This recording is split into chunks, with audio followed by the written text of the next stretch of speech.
Hey everybody, so what we're doing today is going through humidity and dew point, and we have this as an ed puzzle for you to be able to answer questions during. We're going to be kind of focusing on what humidity and dew point are so you kind of see and learn a little bit more about how they work and how we measure them. So the kind of first thing to look at here is humidity. So humidity is the amount of water vapor in the air at a time. So we can see here as we look at our charts. So we have basically the water vapor pressure and temperature. So it's looking at kind of basically how much water the air can hold.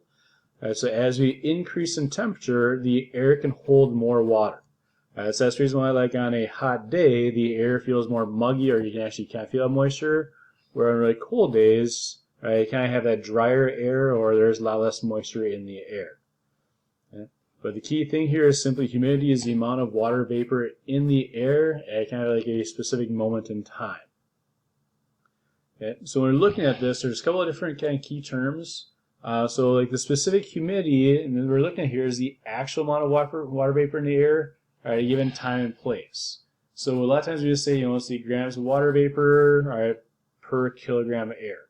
So it's just basically looking at the amount of water vapor in the air.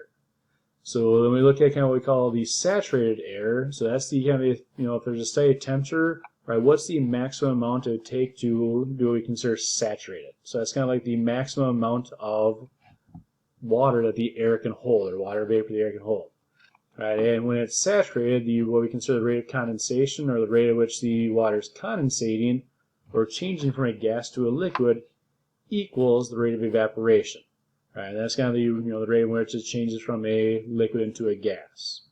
Right, so if those numbers are equal, the air is considered saturated, so it's going to be basically not changing at all. You have kind of that maximum amount of water vapor in the air. Now again, this is dependent on air temperature. So when the temperatures are higher, there's a greater amount of water vapor in the air. Right, and the amount of water vapor that the air can hold doubles at every 10 degrees Celsius. So at 0 degrees Celsius, it will hold very little water, right, or a lot of times maybe no water, or say if it's 1 gram, right, at 10 degrees Celsius it would be 2, and at 20 it would be 4. So it keeps doubling every 10 degrees. Okay. But again, the specific humidity is the actual amount of water vapor at a given time and place. Okay, and then we can do then is we add in what we call the dew point. So the dew point then is the temperature at which the air becomes saturated, right, and then condensation begins. So the reason we call it dew point, because this is the kind of the temperature at which dew begins to form, right, and that's where the water is condensating, right, or changing from that gas into a liquid. And so there's more water vapor in the air, right, than the air can actually hold. So as the air cools, so less air has to cool, or as it begins to cool, that water vapor will begin to condensate or change into a liquid. Right, so again, the more water vapor, right, the higher the dew point. Right, when there's less water vapor, right, or when the temperature is colder, the dew point is going to be much, much cooler.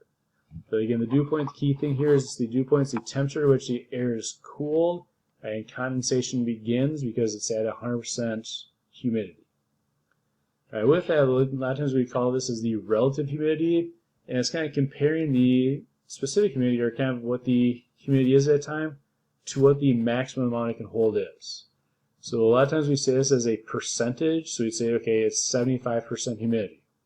Right, that means the air is basically has about 75% of the amount of moisture that it can hold. So say if the air can hold 100 grams of moisture based on the temperature, at 75% humidity, that means there's 75 grams of water vapor in the air, or 75 milliliters, would be a better phrase there. So the relative humidity is just comparing the amount of vapor in the air to how much the air can actually hold. Okay, so then we have what we call the hygrometer, and these are kind of ways in which we can measure this. We have a hygrometer and a psychrometer. So what this is an instrument is to measure humidity. So I'm going to be talking about this for the activity for Monday.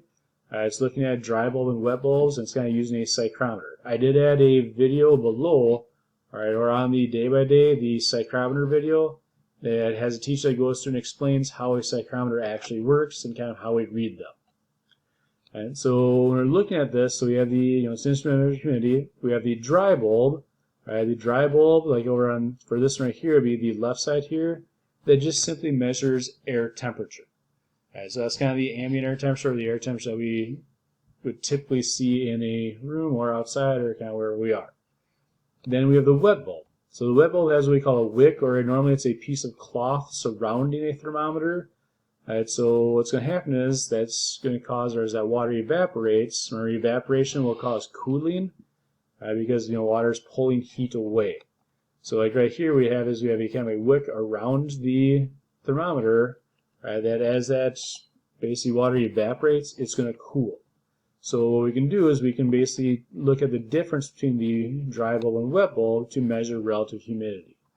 That's going to be what the activity on Monday, or the worksheet on Monday, is doing, is you're going to be trying to measure and identify the relative humidity based on different readings for the wet bulb and dry bulb. Okay, so the psychrometer, again, is a special kind of hygrometer. Is what we could spun, or it's a sling hygrometer. In the video, he actually shows how it's used. You can see where the person's holding it here. There's normally a handle. What I'll do is basically spin it around as the psychrometer spins. Any moisture in that wick, or in that kind of the wet part, will evaporate, and evaporates much quicker. So we see changes in temperature very, very quickly. So a psychrometer, again, is a tool that we use to measure humidity. Okay? So when the air is drier, we see great evaporation, or a lot of evaporation, which causes cooling to be much different. So basically with dry air, we see a really big difference between the temperature of the dry bulb and the wet bulb. Where when there's high humidity or no evaporation, the air is saturated, the two bulbs are going to be very, very close. Again, the psychrometer video will go through and kind of explain kind of how that happens or what's going on there. But again, our evaporation is changing from a liquid to a gas. So as that water evaporates, it's going to pull heat away from the thermometer, and it's going to cause a kind of a very big difference very quickly. So dry air tends to be a very, very big difference between the two thermometers, the wet bulb and dry bulb. High humidity or wet air tends to have a very, very small difference, or they are the same. Okay, so that's it for today. Hopefully you can answer those questions and be able to do the activity on Monday. Have a good day.